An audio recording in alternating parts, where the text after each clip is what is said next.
And welcome to Car Con Carne. I'm sharing the screen. I'm recording this from home, doing this remotely. I'm sharing the screen with two members, a mere fraction of the collective known as Diplomats of Solid Sound. I'm James Van Oswald. I'm joined by Doug Roberson and Forrest H of Diplomats of Husinfeld. Yeah, I was gonna give you the microphone I'm using and all my band royalties if you pronounce my name correctly. Unfortunately, Yeah, you only get one shot. It's Forrest Husinfeld, I think is how it's pronounced, but yes, I'm not positive because I don't speak Dutch. Diplomats of Solid Sound, the ambassadors of funk and soul from Iowa City.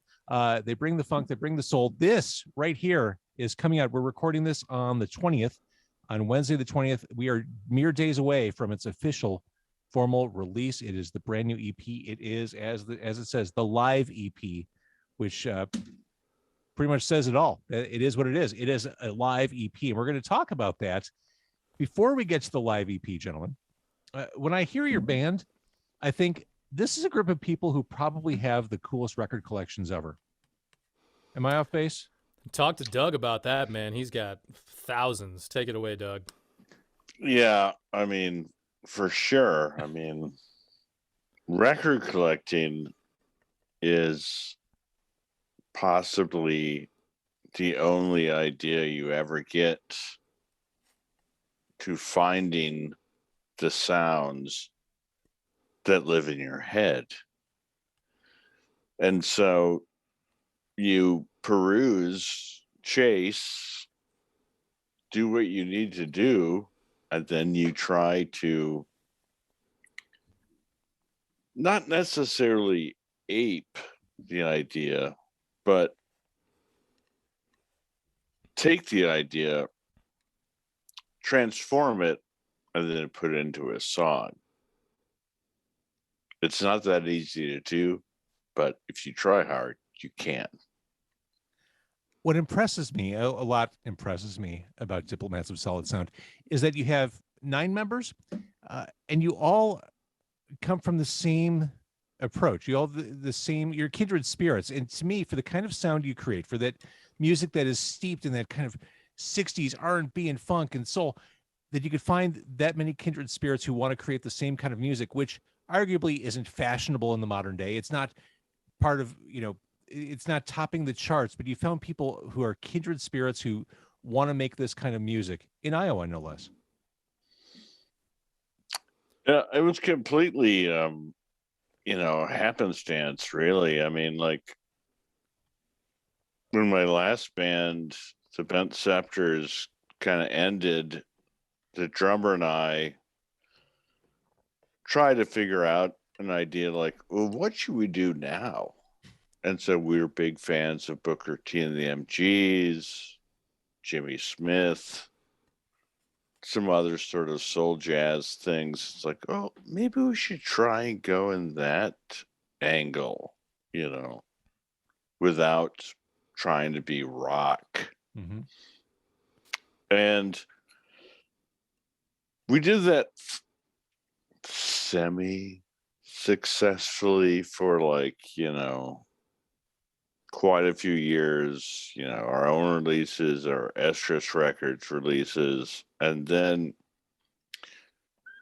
we did a few shows with Sarah Cram singing, and we thought that maybe adding some singers might make us more popular. And of course, sure enough, it did. Sure enough. So, and I'm glad you kind of set up your origin story, so to speak, because every interview, every performance is a chance to introduce yourself for the first time to someone.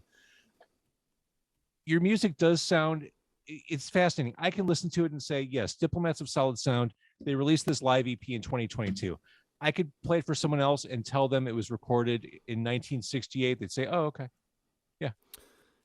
It has that kind of timeless. Possibly. Yeah, and this type of music is timeless. And not only that, but everybody loves it. For instance, you play some James Brown or some Booker T to a 5-year-old, and they have, no reference of what music should sound like or anything. And I guarantee, because I do this all the time as somebody that teaches lessons all day, they start moving and they feel it. Now, I don't have anything against Mozart or Beethoven or any, classical composers that don't have a drum beat happening. But if you play that for a 5-year-old, your standard 5-year-old, you're not going to get a response out of them in general. And wherever we play, whatever circumstance we play in, you get some kind of response. Everybody might not love it, but nobody's going to hate it and just be like, this music sucks. You're never going to hear that. For sure. Furthermore, as far as, being able to play this record for people and then have them not know whether this is created in the 60s or whether it is current in 2022, with this live album that comes out on April 22nd. Friday. Yeah, we recorded on a vintage Neve console that was originally housed at the Magic Shop, which is an iconic record. They did a lot of iconic records In New York City. Yeah, it's an iconic, recording studio in New York City. I think the Stones did some stuff there. David Bowie's last album was recorded on there. The grand piano was Bowie's grand piano. All the microphones, they were all there for decades. And so the gear that we recorded this on is all, legit vintage gear. It sounds beautiful. It has that warmth. And when you put this stuff on vinyl, it sounds like it could be a multi-million-dollar studio from 1973 or whenever. So that's kind of the beauty of it. And yeah, we're fortunate that we all are sort of into this weird old school stuff. I love it. I'm a sucker for it. Town. Yeah. And you said it too. I mean, this is something that just screams to be heard on vinyl, if for no other reason to add to Doug's collection. Yes, exactly. There it is. For those who are not watching, who are just listening to the podcast, yes, Forrest is sitting in his natural habitat. He's surrounded by his drum kit, which I'm assuming you're just in front of, or behind 24/7. This is just who you are. Yeah, pretty much. I ate lunch, dinner, breakfast if I'm lucky enough to have it back here. Yeah, this is where it all goes down. He makes his living teaching people how to play the drums. It's a fantastic idea. I wish I could do that with the guitar, but I don't have the patience to go like, you're not playing the E minor correctly, Yeah, there's a lot of that. But there's a lot of that. But Doug and I have both, actually, when we first started getting to know each other, we were both working at a music venue in Iowa City called Gabe's. And we both worked at a bunch of venues and bartended and everything. So, Doug, whenever I think, I'm tired of teaching little Billy how to hold a freaking drumstick correctly, and I get frustrated by it, I just remember all the times that people have thrown up on us or clogged the toilets, or, we had to throw out some giant obese redneck because he's yelling racial slurs at somebody How come on you stage. won't serve me And then I no think, drink, man, come on, right? serve me no drink. No, we all missed the live music experience so much during the pandemic. Right. Yeah. But so, I think about that and it's like, okay, this is all right. This is okay. Yeah, I can right. teach little Billy how to do things correctly. And because you're an instructor and because you're patient, you're probably the right person to kind of be the voice of common reason when you get that many people on the road together doing shows. Yeah, and this crew is pretty good. I mean, they're all, smart, talented people that generally have their lives together. So I think everybody in the band has a college BA, right? Yeah, I mean, everybody in the band has one. Yeah, we were thinking about upping it to like a master's on the next level. Like, then you I have would to have fail. a master. Yeah. Yeah, in order to audition, you need to provide a link to a LinkedIn profile, or at least a paper copy of your CV, or resume. Yep, that's and right. then you can plug in, then you can rehearse with the band, but only then. Right. Well, as far as the live show goes, and again, we'll talk about this EP, we'll talk about the music, but talking about feeling the music, talking about, you mentioned James Brown, just playing stuff and having people feel it. Yes, the recorded music is great, but for a band like yours, and I wouldn't say this about every band necessarily, but the live show really is a big part to understanding who you are and what you do. Wouldn't you say? Yeah. It definitely is like, I mean, if you come to see a Diplomats Solid Sound show and you can't leave without saying like, well, they're pretty goddamn good, then obviously you like heavy metal, Nothing wrong you with know, that.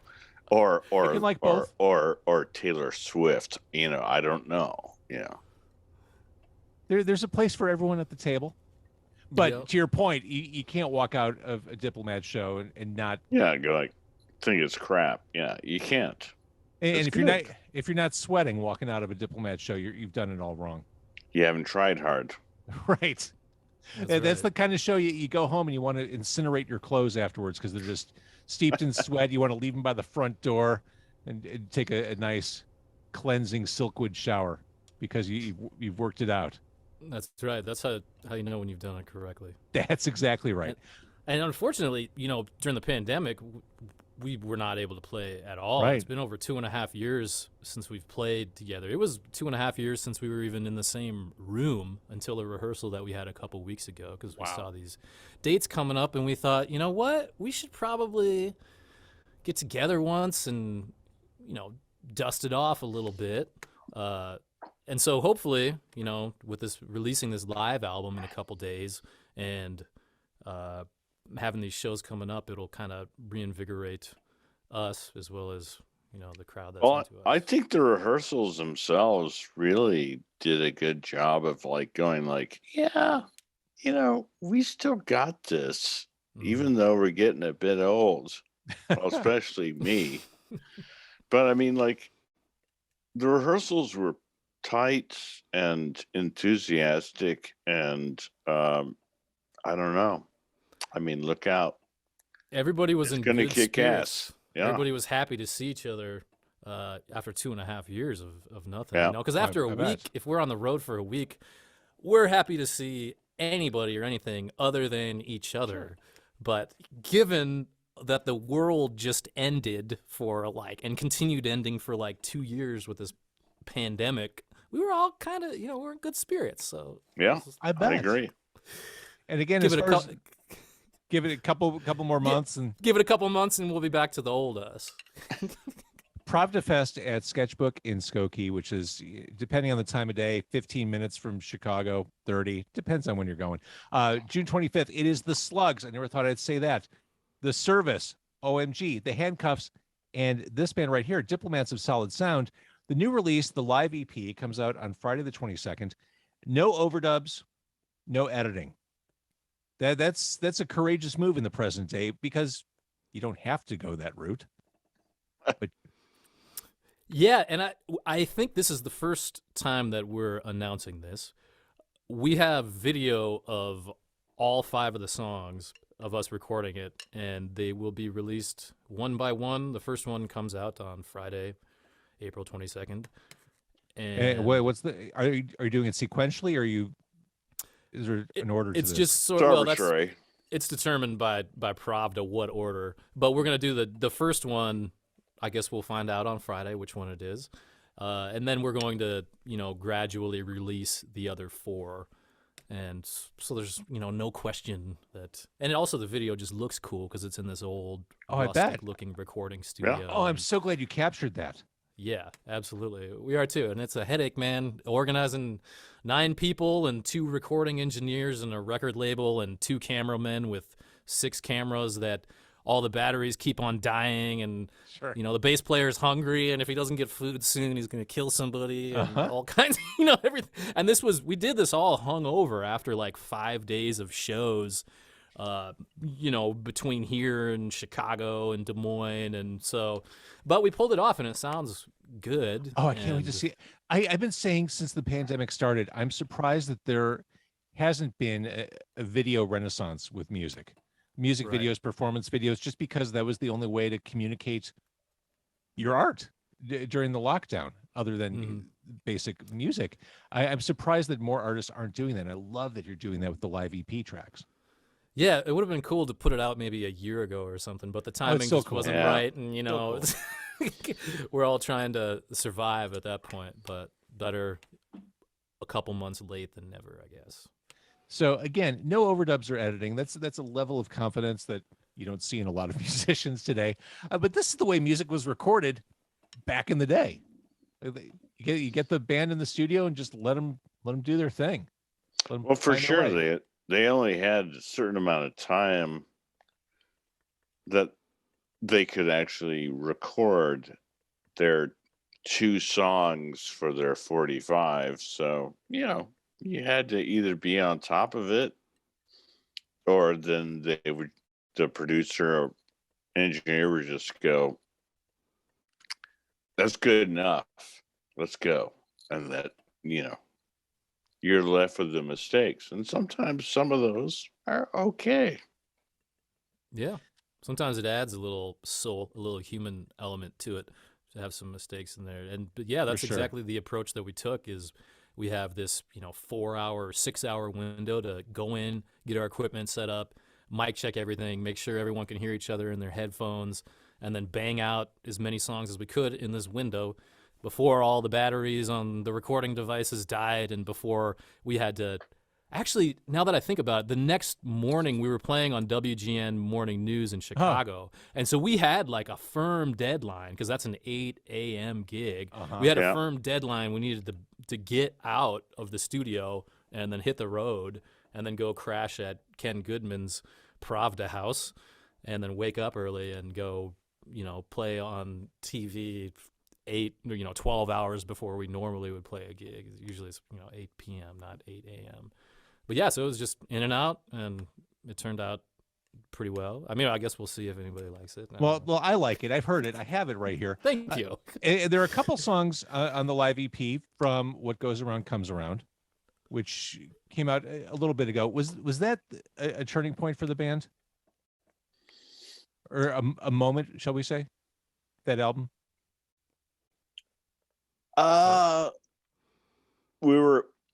We were down one singer at that time, because Abby had gone to New Zealand to finish some graduate program for journalism.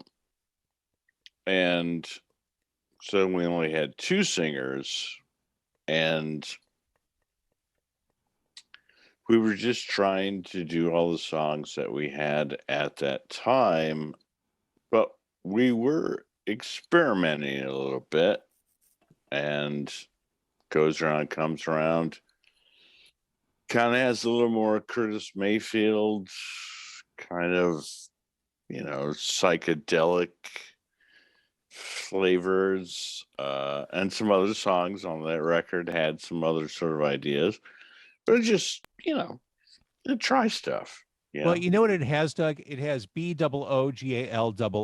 That's what it has. And that is like kind of straight up sort of like Alvin Cash and the Barracudas kind of thing, which is, I think, a kind of, I'm going to say I kind of stole that idea, but that's one of those Diplomats of Solid Sound songs where if that doesn't get you moving, I give up. I don't know what to do. You're toast. I think that was actually it was the NPR song of the day or song of the week. Yeah, I think you're right. In 2012 or whenever that came out. Because it was like, it wasn't an Alvin Cash and whatever his band's. He always changed the name of his band's name, but it was basically somewhat a tribute of his idea of these sort of like quasi soul get down songs that didn't have like a lead vocalist, right? So you have like this like pattern that people could dance to, and then you'd have some female vocals, but that would be all there was to it. There wasn't like a narrative or a line or a chorus. It was just kind of a get down, I guess is what I would call it. It's basically gang vocals. Yeah. Just A little bit of over gang funky- vocals and a little bit of like just like something that would put people's asses on the dance floor. 100% success, victory, did it. So the songs on the live EP: Soul Connection, No Man, Come in My Kitchen, Dry Land, and Jealous. A nice cross section of who you are, what you've done, and what you're able to do in this situation, live to tape. I love it. Your sound is timeless and cool, and I hope people latch on to this. If they don't hear the songs in audio streaming form, I hope they find the videos and go from there, because there's once you go down the rabbit hole with your band, there's no coming back.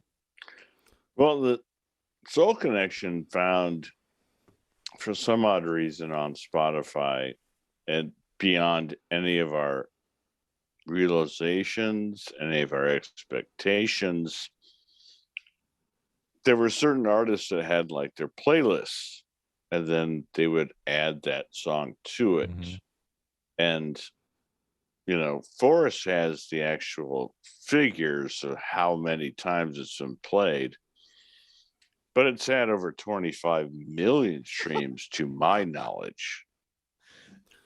Yeah, And so, it's almost up but to that was not by our doing. That was by happenstance, luck, and the fact that it's a goddamn good song. That's it. Well, in marketing, I think we call that earned media. right. You created good content and people did the work for you. That's Okay. it. Maybe you're right. Maybe you're right. Yeah, it's up to 29 million streams right now just for that one song, which is just kind of crazy for this kind of small town band Yeah. from Iowa. Our other one is like, what is like Come Into My Kitchen has over 1 million, but only slightly over 1 million.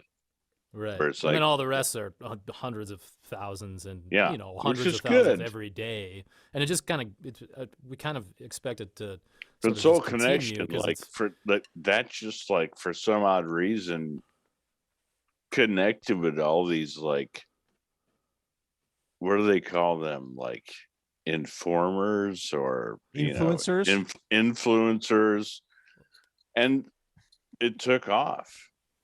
yeah. And it's made me a lot of money. I mean, not like Jay-Z money or Jack White money, but it made me some money. I appreciate that. Maybe some Pablo Cruz money. I don't know, that one Pablo Cruz song was pretty good. It is. It's great. Are you kidding me? Love will find a way. It's a great one. All right. So the live EP is out Friday. You mentioned Pravda. You are playing the Pravda Fest. It's an all weekend long affair, the 24th and 25th at Sketchbook Brewing in Skokie. The night you're playing, it is the Slugs, the Service, the Handcuffs, Diplomats of Solid Sound. It's the 38th anniversary of Pravda. And as we know, the 38th is always the big one, no matter what we're talking about. 38th is the big anniversary year. Tell us about Pravda and what that label means and what it means to you. I saw Ken Goodman's band, The Service, play at the Crow's Nest in Iowa City when I was still in college, maybe 1985. And those guys rocked. I mean, they had a lead singer, they had a keyboard player, they had a bass player, they had a guitar player and a drummer. And back then, you didn't see that much shit in Iowa City. You know what I'm saying? I mean, like, you were lucky to see some bands from Minneapolis, from Chicago every once in a while. And I would go see them, and they'd be playing like a Wednesday night. But this is pre-internet. This is pre-college radio even. I mean, this is just random ass bullshit, And there were these guys rocking the stage. And, I eventually went to an after hours party with with them, and got to meet Ken and Rick Mosier, and we just talked and hung out, and ideally trying to screw some of the girls that were at the after party. But, whether we did or not, it doesn't really matter. But the connection I made with him was that he was starting a label. And this was like 1985, 1984, somewhere in that realm. And then he eventually put out one of my band's very first records in that era, 1986, The Shy Strangers. He was very helpful in trying to make rock happen in a level that no one really knew what that meant, but he was trying to do it. And that was super cool. And so he's always had my back, and I've always been a fan and a huge friend of Ken Goodman's. And the amount of times I've been drunk and ridiculous with him at South by Southwest over the years, or in Chicago. Hard to say, but the man's always kept it together. Mm-hmm. Whether I have or not, that's a different question. See, it's so funny. I grew up in Chicago, and my perception of indie labels is so different from what the reality is. I grew up in a city where Pravda had a record store, Wax Trax had a record store. Yeah, I thought these labels were larger than life, and they were to me. But with the clarity of hindsight, I realized that was not the norm. Like that these labels were able to build these communities and scenes and outlets as big as they did. And Pravda to me was always a big deal. They put out those KTEL comps. I'm like, holy shit, this is. Yeah. I had a band, Head Candy was on one of those KTEL. We did like a Rod Stewart song, I think Maggie May. It was not that good. But hey, regardless, they had a cool place. Hey Doug, is that the one that wound up on MTV, like with the music video, the Head Candy one? That was Head Candy's original. Okay. But Ken had I think one of the first Pravda record stores was in adjacent to the Cabaret Metro in Chicago. Right. I mean, that had to be one of the best places you could possibly be to try and sell records, especially if they would do the Cabaret Metro would do like all ages shows, and they throw everybody out, and they do like these late shows. I mean, and the venue was fantastic. For sure. And of course, if that's your only memory, if you'd never returned to Chicago and you came back to that neighborhood now, you would recognize none of it. None of it? And Metro's still there. But I mean, back then, the era you're talking about, the Pravda Records era, I mean, Wrigleyville was kind of sketchy. Like, you're right. And now it's like, is the Ginger Man still there? It is, and that's part of the Metro Collective. It's the G-Man. But now it's like walking through Vegas. I mean, now that the Cubs are World Series champions or won a World Series championship, all the retail and lifestyle stuff descended in that area. It's all super pricey. It is gone are the days of dive bars, and it's very hipster, very influencer friendly, to put it another way, Doug. Interesting. It's a very Instagrammable area. I remember farther down on Halstead, there would always be like these like resale shops and like some of those are still there. Shops and stuff. Yeah, way back in the day. For sure. All right, so I'm bearing the lead. The live EP comes out on Friday the 22nd. It's awesome. It's 5 songs. It is a perfect overview of what this band is, what this band does, Diplomats of Solid Sound. And I urge people to see for themselves, because we talked about the live show being really essential to the experience with this band. June 25th, Pravda Fest at Sketchbook, the Slugs, the Service, and the Handcuffs, and Diplomats of Solid Sound. And since I'm talking about that weekend, the night before, it's Josh Caterer, Steve Dawson, Hush Drops, and Boom Hank. That right there, that's a weekend. That's Pravda Fest at Sketchbook in Skokie, and there will be a Pravda beer released in conjunction with the fest. Everything's coming up Pravda. Hopefully it's not an IPA. I hope it's a stout. Doug has some issues with these microbrews that are coming through these days. Whatever happened to the good old-fashioned American Budweiser? Right, Doug? I like a lager or a stout, but don't give me an IPA, please. He can hold it fairly well, though. He just doesn't. Is it the flavor, or what's the deal with that?